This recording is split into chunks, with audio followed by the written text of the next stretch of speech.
Well, what is up, folk? I am in the graveyard. Right here's the fire department, and they hold the keys to this graveyard. But right over here, boom, Eddie's house. And let's see, what the heck are we? All right, over here is where I usually park.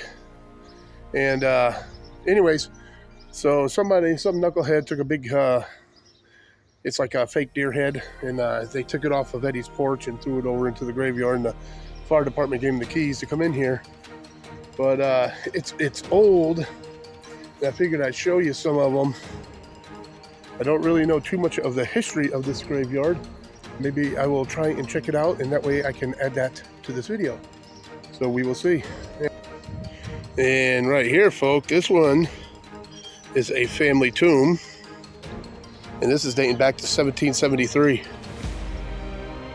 And I've always wondered what these little kind of house things are. I didn't know if it was like, maybe there was an old crematorium here or something like that. I didn't know, but as you get older, it's another family tomb. And remember right here, we had a really, really bad winter storm. And I mean, it was windy, snow was coming down, total blizzard condition. And that tree fell. And not only did the tree fall, let me zoom a little bit more. And as you can see, the fence that goes around it, that fence fell. The last time, this part all the way to about here fell. And the time before that, over on the other half had fallen. So twice during the winter storms, that fence has fallen.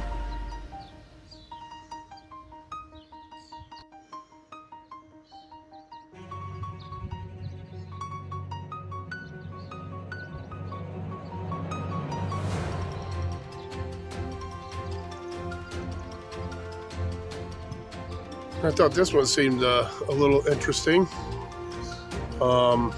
It seems this guy was lost at sea with 16 others on the brig Falcon in the month of June 1824. The sea shall give up its dead. And some of these folk are just so old that they're just deteriorating. You can't read anything on it. I mean, they've been here for God knows how long. Really nice resting spot though, huh? Well, folk, still walking through, found a cool feather here.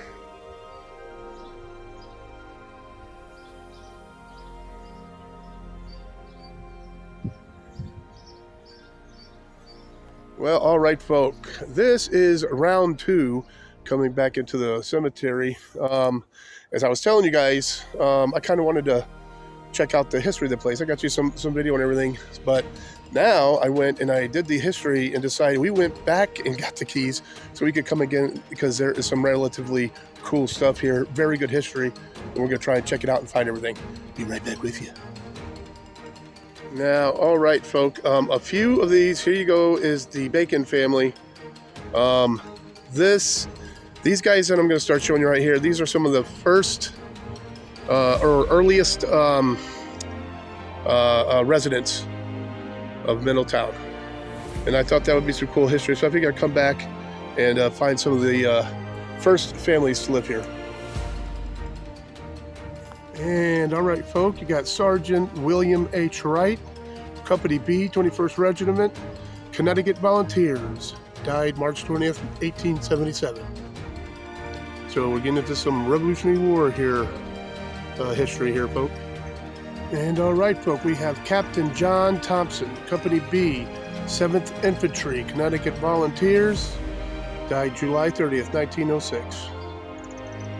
Here is Joseph Daniels, Company 1, 21st Infantry, Connecticut Volunteers, died May 24th, 1914.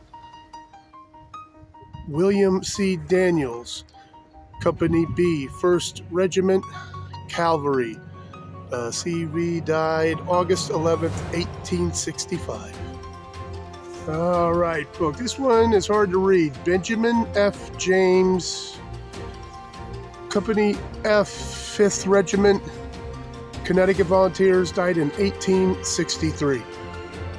Unfortunately, this one's in the way back, and I'm glad I came back here. I wasn't going to, but it's very hard to read. This one's a Truman Gam, Company G, 29th Infantry, Connecticut Volunteers, died September 1905. I hope I got his name right there. So here's one that is Anne Williams, wife of Captain Edward Williams of the British Royal Navy. And all right, folk, here we have Samuel Holden Parsons. This is a Revolutionary War general. And we got this one here, folks. This is Captain John Russell.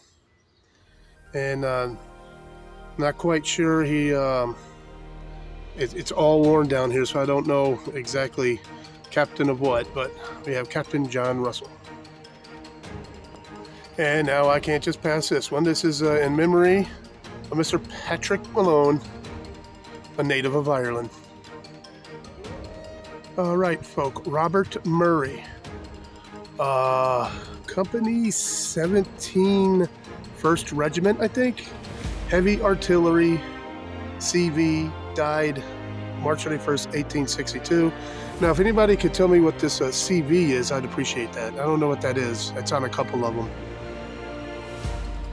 John M. Jordan, Company F, 11th Regiment, Connecticut Volunteers, died April 4th, 1871.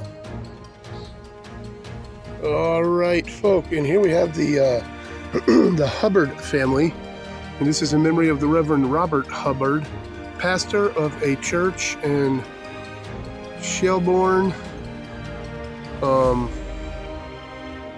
These guys, like I said, Hubbard is one of the families I was looking for. This is one of the first families that settled here. So we got the Bacons and the Hubbards now. And okay, folk, here we have the Honorable Titus Hosmer, who died August 4th, 1780. Now this was a Continental Congressman and signer of the Article of Confederation. And next to him is his wife.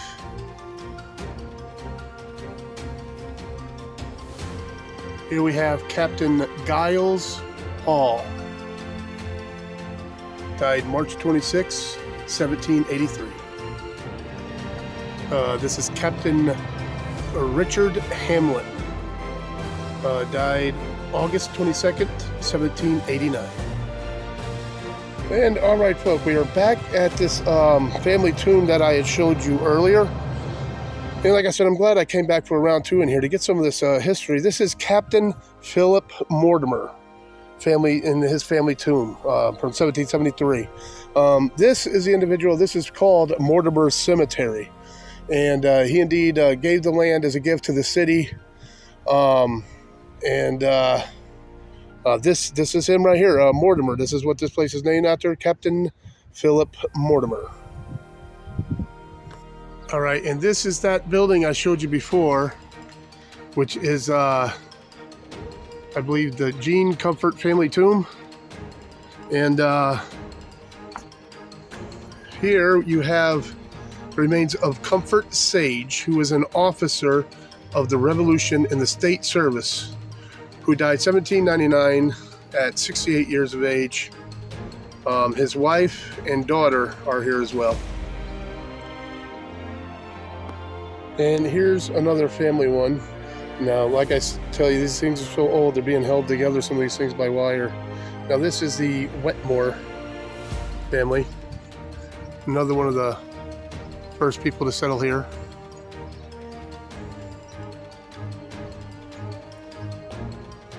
I'm seeing a lot of Mather, and a lot of Mather Hubbard, like maybe Mathers and Hubbards were married. And I believe Mather is another one of the families, one of the founding families out here. And all right, folks, this is going to be the last one. Here we got Joseph P. Southmaid. I don't know what this is. MUSCN. Company B, 1st Regiment, Connecticut Volunteers, died May 19th, 1862. If one of you guys maybe could help me with MUSCN. I'm not sure what that is. But this is right at the gate, and I think this is going to be the last one, folks.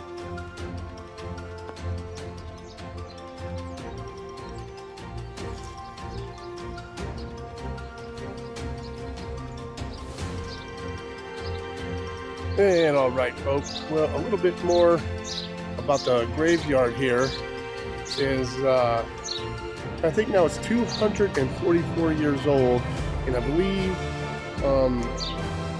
the graveyard started in 1778, something like that. And this fence here, the fence wasn't put up till 1911, and 6 feet tall, and a whole bunch of different sections put together. And another cool thing about this place is you had probably the most famous historical figure around here in this town would be General Mansfield, who he died in Antietam, pretty much the bloodiest battle of the Civil War. And he was buried here in 1862.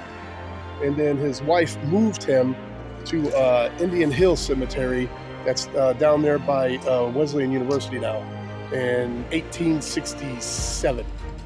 And that's where he rests now. So what I'm going to end up doing is, since General Mansfield was here and everything, and I have done, the General Mansfield house was in one of my videos, but I haven't gone in it yet. It's kind of harder since the COVID thing to get inside the place, so I guess I have to try and call a number, try and get a tour of it, but then do some history on General Mansfield as well. So we'll be waiting for that. So anyways, I thought that'd be some cool history to add on to this. Later, folks.